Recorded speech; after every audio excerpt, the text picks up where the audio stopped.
Investors are reminded to do their own due diligence and read all disclaimers and disclosures on Investor Ideas website and at the end of the show. I wanted to get into a little part of stories for investors out there because I feel like, that's why I got into the market. I'm sure probably both of you grew up with stories of the market and that's why you got in. So I wanted to both hear from you of what was the reason you got into gold or silver, or what was your favorite story that caught your attention and you decided I got to get into mining?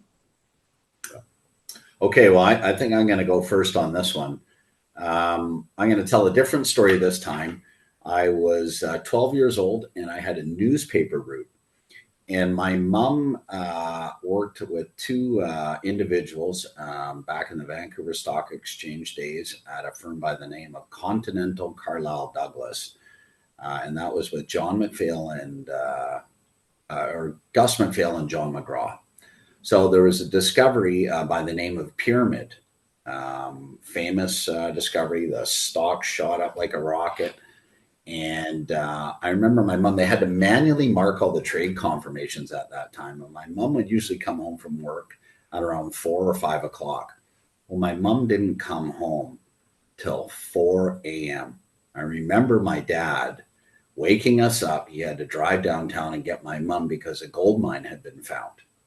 And I was 12 years old, and with my newspaper route money, from that point on, I started investing in junior explorers, and we've discussed them around the kitchen table growing up.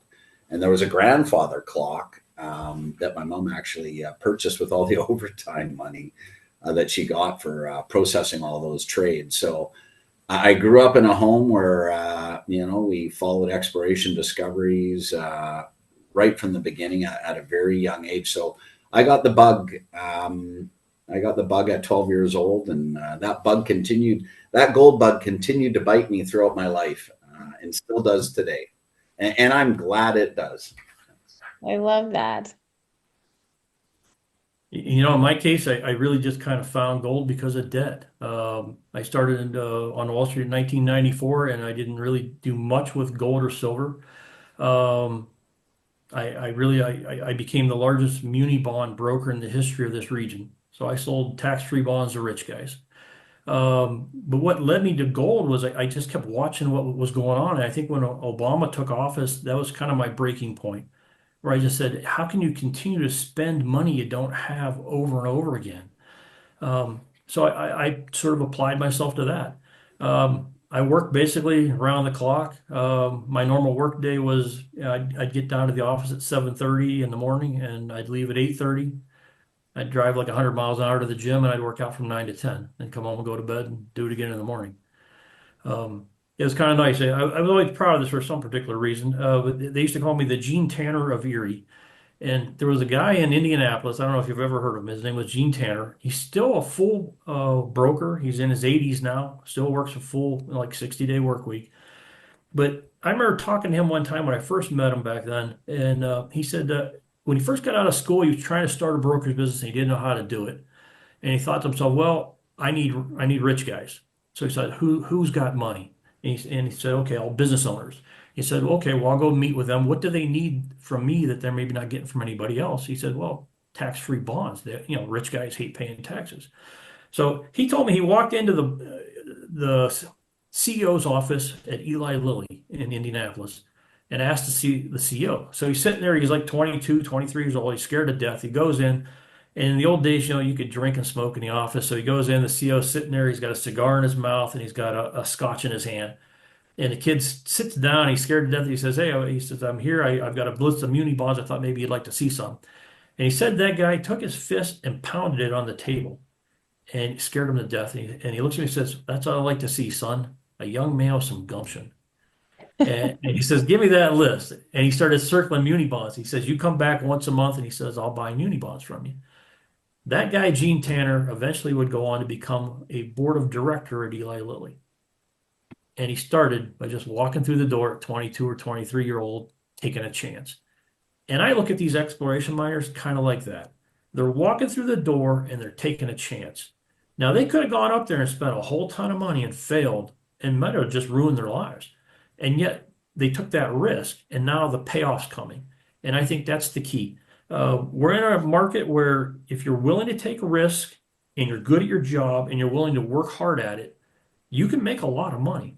And I think what we're heading into now up in the Golden Triangle is a period where generational wealth is going to be created. I just saw that Goldman Sachs said go for gold for 2025, so I feel like this interview is well timed. For investors that didn't maybe see the first podcast, Dan, do you want to talk a little bit about Juggernaut? And then Tom, I'll let you follow up with some questions.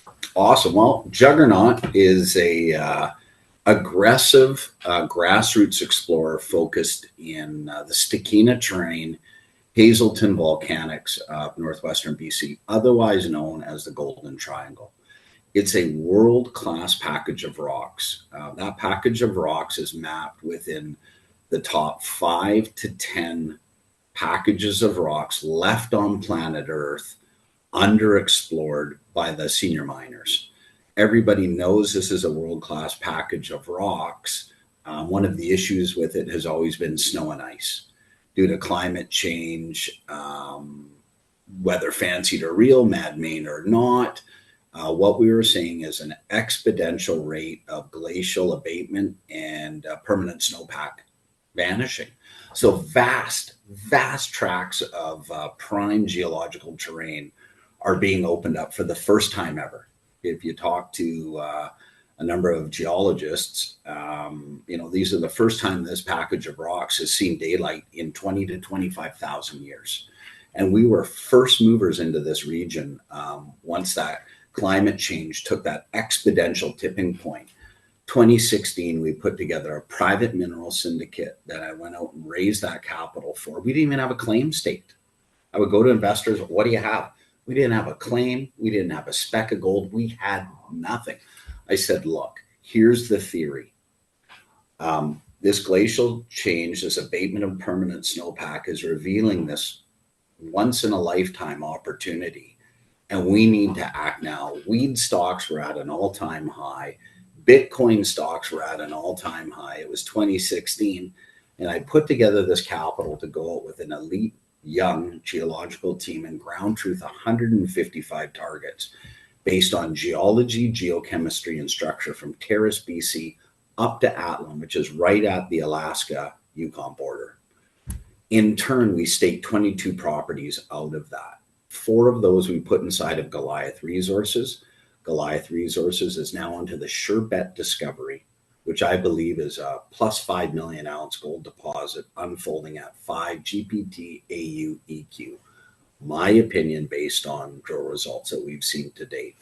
And a bunch of highly anticipated drill results to come out there run by a close friend of mine, Roger Rosmius, runs that company. Excellent story. Do your research on it. I'm a large shareholder. Juggernaut went out and it had the Midas and Empire and Bingo properties vended into that company. So we're in this world-class package of terrain that all the seniors know is loaded with large gold, copper, and silver deposits. And we're active in that region. We've got 2 discoveries unfolding right now through the drill bit. So we're excited. It's world-class terrain. It's a tier 1 jurisdiction. The seniors want to come home. They want to come back to a place where a discovery is made and they get to keep it. So that's what we're doing. Dan, as far as the majors go, years ago, the Golden Triangle, the hard part about it was logistics. There was a lot of mineralization there, but how do you get it out of there? If Newmont or McEwen steps in and says, hey, we want to buy Juggernaut, how do they get you into production? What's the infrastructure like there? Good question. First on our Midas property, which is just 35 kilometers up the road from Kitimat, BC, a deep sea port where over $40 billion is being spent right now in LNG facilities. Rio Tinto also has a smelter there. It's very easy for Midas. We're on a highway. There's rail there. There's actually a natural gas line going across our property. You can drive from downtown Terrace in 15 minutes and be on our Midas property. Open up the truck door and you've still got a scalding hot coffee from the local Tim Hortons. So Midas would be very easy to do. Obviously, putting a mine into building it and putting it into operation is a large task. But infrastructure wise, I've never seen a better setup in 30 years in this business for our Midas project, which looks like a high grade gold Kuruku style VMS. That's in an excellent location. That would be low capex. As for our bingo property, it is located adjacent to Goliath Resources Sherbet discovery.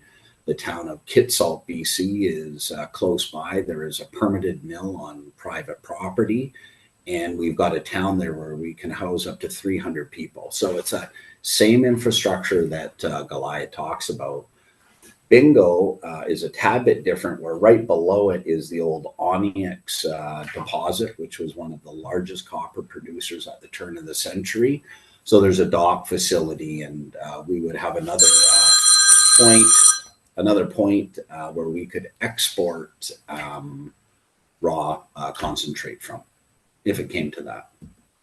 Are you seeing much of a mix of silver into the drill results at all, or is it mainly gold? We're seeing a lot of high grade silver, absolutely, and very high grade copper.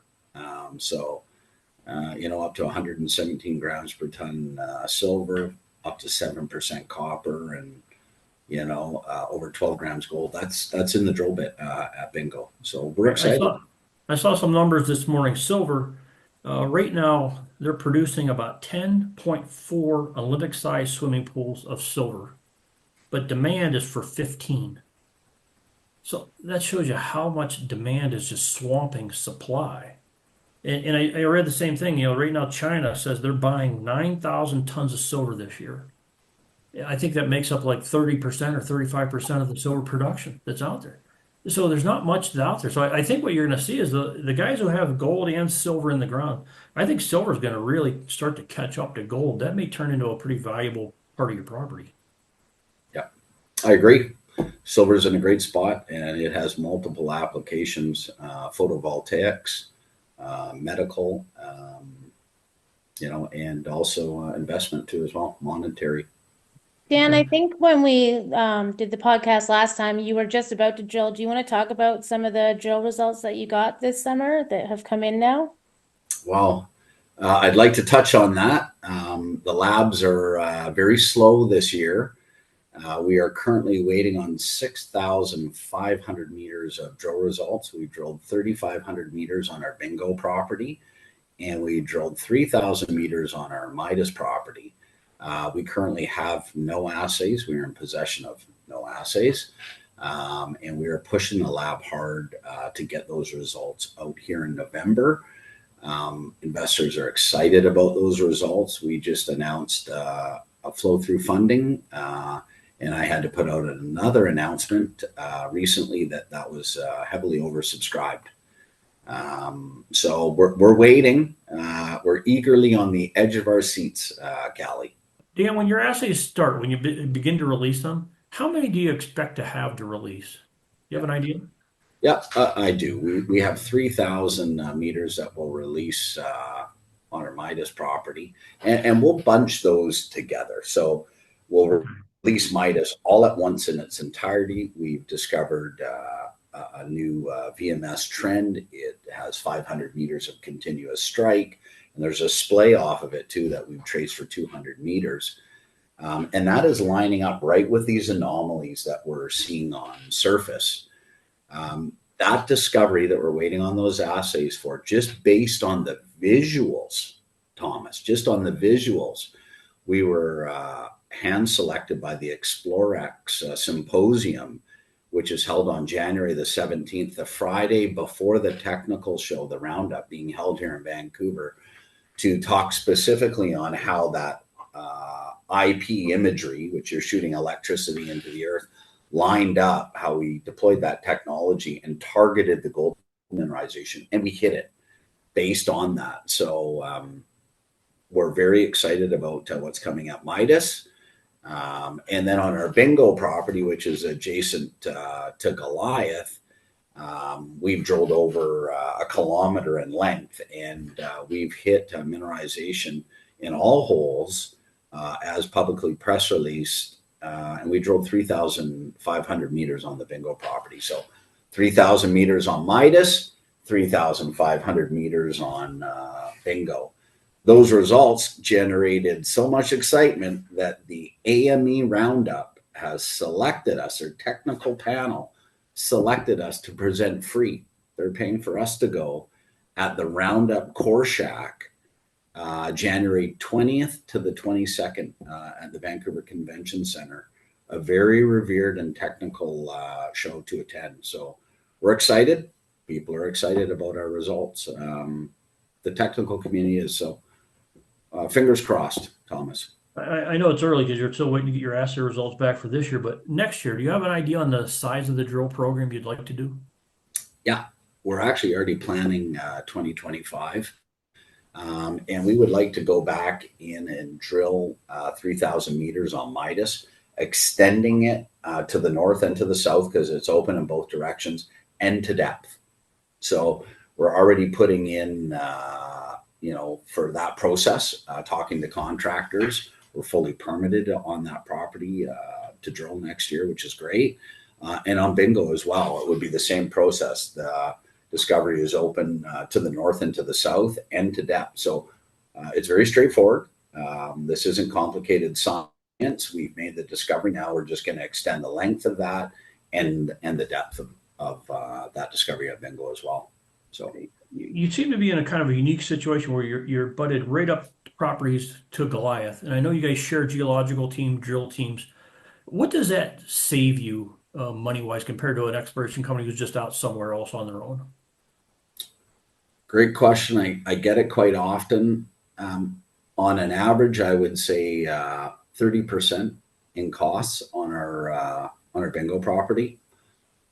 Take, for instance, Juggernaut, if we weren't a sister company of Goliath, getting that price point, because it's the same team. So when we go to negotiate for drilling or helicopters, you're going in, saying, hey, we're going to do 40 or 50,000 meters, which gets you a great price point. But Juggernaut, to build a camp in that region, just to operate out of, will cost $1 million Canadian. And that's before you're moving a drill. That's before you're moving a helicopter. Feeding guys. Yeah, that's set up. That's running your camp. So, the cost savings for Juggernaut are phenomenal, really, from an exploration standpoint. It allows us to be very nimble, and it allows us to put the lion's share of that money into the ground. Talk quickly about the macros just that you're seeing.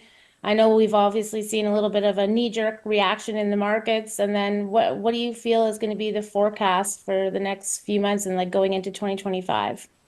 Yeah, they got the dollar index back up to 106,209 today, and it dipped as low as 100. And we'd gone down about 5%, and then the government came in and kind of protected it there. And you've had a little bump now because of Trump coming in, and I think the market's looking at this and say, okay, he's going to be pro-business, he's going to get the GDP roll, and interest rates are probably going to go a little bit higher. But I don't think that's going to be the case. I think the government has so much treasury debt coming due next year, they have no choice but to talk that 10-year bond back down. I mean, the 10-year bond right now is at 4.306. If that goes above 4.5, somewhere between 4.5 and 5%, it's going to trigger a massive sell-off in the stock market because bonds are going to be too attractive and people are going to pull out of stocks into bonds. The government needs to get that back down to do their refinancing. So I think what will happen is they'll start to push the 10-year back down. That'll eventually push the dollar back down closer to that $100 range on the index. And both of those should be very good for gold in the short run. So I think this little bump down when Trump came in was nothing but a buying opportunity. And I think people should stick to their plan. Just try to keep accumulating monthly. If you can, I mean, I pay attention to geopolitics because I really enjoy it. But for the normal person out there, just once a month, go in and buy your gold and silver and just keep stacking. And that's what matters. And some months you're going to be a little cheaper, some months you're going to be a little higher. It doesn't matter. Just keep adding to your stack. People have to remember how much that US dollar has declined. Since 1971, 98.5% of your purchasing power has been destroyed. And I'm seeing central banks all around the world now adding to their positions. There was a little known act years ago. It's called the European Gold Rebalancing Act. And that's where they tried to get all the European countries to go to have 4% of their GDP held in gold. France is sitting right at it right now. France currently holds 2,435 tons of gold, which is close to 4% of their GDP. Now you're seeing Hungary do it, you're seeing Poland do it, you're seeing all these other countries. So I think once the whole European Union is in a 4% range, I bet you see them move to a gold-backed currency. And I think it'll be in coordination with the US central bank, who then will have to make a move here. So I think we're just sitting absolutely perfect. I think people should just stick to their plan and keep adding to their positions. It's interesting. I think we're heading into just a perfect time. I read this the other day. It's kind of interesting. The debt load the United States is sitting on. I think it's just setting the miners up perfectly. Yeah, you go back, Cali, to if you had made $500,000 per day every day since the Great Pyramids were built, you'd still have less than half of what the U.S. government borrowed since June. How can you continue to run a country like that? And we're not the only ones. I mean, there's this global debt that's just hanging over every fiat currency. Guys like, Juggernaut, Goliath, I mean, they're sitting on these exploration sites. I think that's what's going to happen. Everything's a cycle in life. I mean, hey, 3 weeks I turn 60. I'm approaching the next cycle in life, right? The end game, probably. But exploration miners, what happens is, gold and silver takes off and runs. The producers like Newmont, Barrick, they make, tons of money, but then they need more supply and they start looking. And assets in the ground are going to skyrocket in value. I'm sticking to my model, even though I'm low on it. I still think by the end of January we're going to spike and we're going to be somewhere around the 3,100 area in gold. And I think by the end of next year we're going to be closer to 5,000. I think we're in a really beautiful situation where mining is going to really take off. And the last group is always the mining exploration guys. The pullback in Trump is overdone. I think Trump may end up being the most pro-mining president we've ever had, maybe, because he gets it. We're in a war with China, Russia, over fighting over assets. And you look at the Chinese. I mean, the Chinese just signed a big deal with Peru. They put, I think, 1.4 billion into a deep port there in Peru, so they can, now park their Chinese naval vessels and military vessels there as they're moving silver out of Peru. You're seeing the Chinese and the Russians just running all over Africa. I mean, I'll tell you what, the Chinese have almost annexed the DRC. So the U.S. is really going to have to play catch up. Unless we want to sit there and beg the Chinese for critical minerals, strategic minerals, and precious metals, we've got to do it ourselves. So the United States, Canada, Australia, we've got to do it ourselves. And Mexico, I think, is going to become a bigger player because they're sitting on a lot of silver down there. So to me, anyway, we're heading into almost the perfect environment.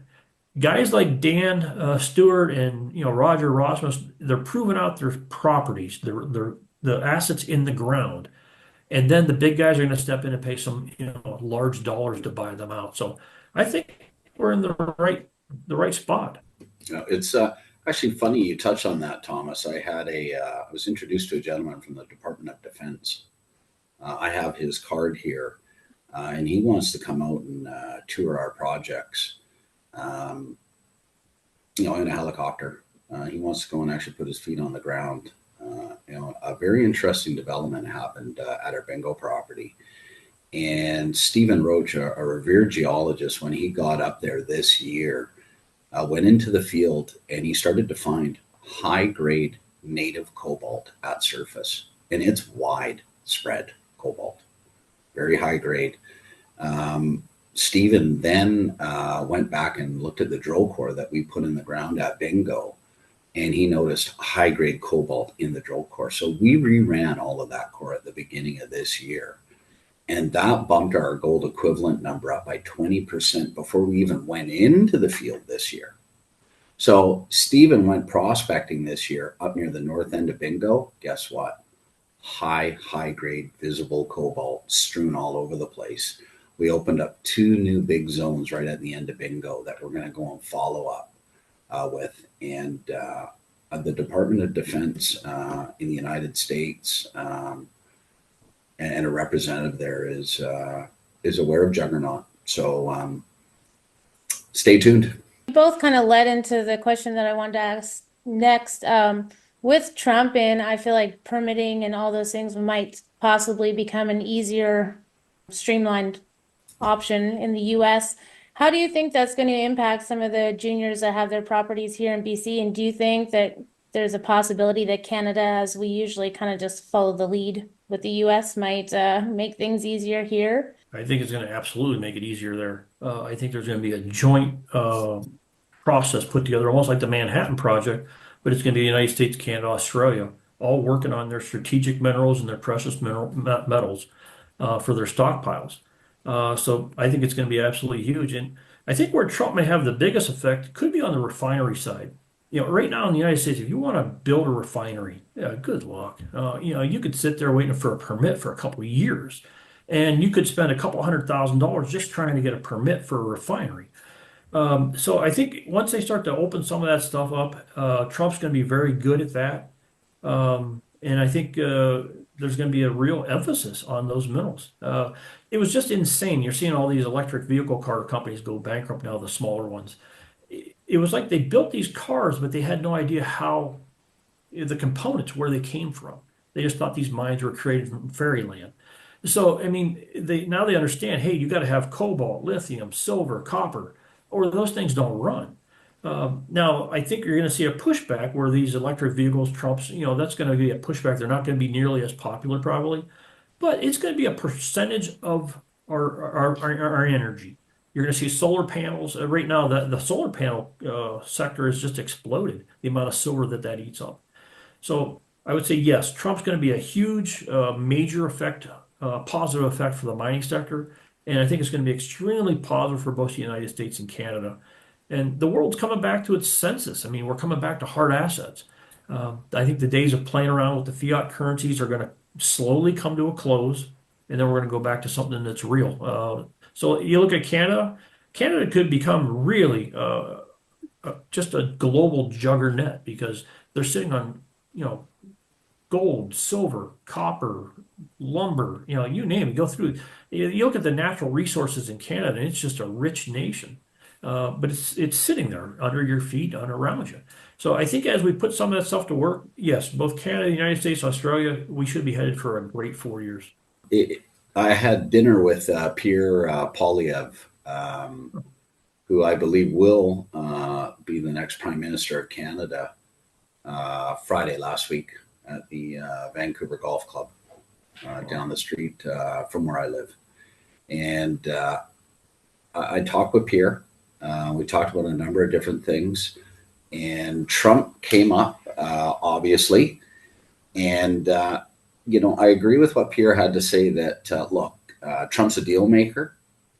And who would the United States rather deal with when it comes to these critical metals and elements? The Chinese or unethical regions in Africa where supply isn't guaranteed?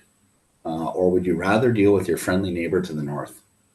So what's the worst thing that's going to happen in Canada? Well, a hockey game's going to break out and the guys are going to go for a beer afterwards. That's really what you're dealing with Canadians, or a hardworking, jovial bunch. And we're very ethically responsible with First Nations and the respect to their unceded territory. And we are very respectful to the environment, and we're efficient at what we do. So you've got this treasure trove of wealth just to the north of the United States. And I think as the future unfolds, that's really where you're going to see the vast majority of these resources sourced from. In a lot of ways, and some of my Canadian friends will get upset with me for saying this, but in a lot of ways, Canada is the 51st state. Right. So there's Coors, and then there's Coors Light, as Doug Casey would put it. And in a lot of ways, we're the Coors Light version of the United States. So look, the American government is aware of, Canada, obviously, and they're aware of the Golden Triangle and a lot of these discoveries that are underway. They're scouring North America, looking for critical element supply, guaranteed sources that they can invest in. A friend of mine recently received a large investment from the U.S. government in his graphite play in Quebec. So these things are happening. And we're looking forward to having the U.S. Government potentially up on our project this coming summer. Yeah. Even though I'm completely a free market guy, I like to see an even playing field, and I like to hear that in that case, like the Canadian government's getting involved a little bit. I mean, when I'm down in the southeast of the United States looking for properties, if I find a nice mine, there might be a team of Chinese that fly in the next day. Now, they look at the property, they don't have to go out and raise it. The government just gives it to them, and they cut a check and they take it. Whereas I got to go out and I got to go raise the funds. That could take me 30, 60 days, who knows? And you lose the property. I see that all the time, where some of these countries, they're not playing by the same capitalist rules we are. They're using the rules to their benefit, and they're stealing some of these properties. So I think it's really nice and it's good to see the American government and the Canadian government now coming to their senses a little bit and starting to get involved and say, okay, this is very important to our national treasure, to our national security. And I think they're going to get really behind it. So this should be a great next 10 years. The next 4 years, I think, is going to be, well, there'll be a lot of turmoil with Trump just because, here in the United States, you're going to have 50% of the people that are going to cry about it no matter what. But I think when they see what he's starting to do as he starts to transform the country back to a working nation, I think people are going to appreciate what he's doing for us. And the mining sector is going to be the number one benefit. I think we're going to be sitting just absolutely perfect. Feel like this next year, the next few years that are coming up is going to be a time of stories again in mining, like the big stories that we grew up hearing about, or when we first all started in the market, the big ones that, we haven't seen probably in a good while, because there's a great story there. Do you want to talk about some of the history of the Golden Triangle? Because if you're a Vancouver person, then I feel like they'll know some of the names of the history and the excitement of that area. Yeah, well, there's a lot of great stories out of the Golden Triangle. SK Creek, in particular, really strikes a chord with myself and others. SK Creek was a Goldridge VMS that was found by Murray Pesum, Art Clements, and Chedizia Zidziak in the late 80s. And I think it was on the 171st or 174th drill hole that they really hit pay dirt. There was a 50-50 joint venture, and one of those stocks went from 60 cents to $64 in 9 months.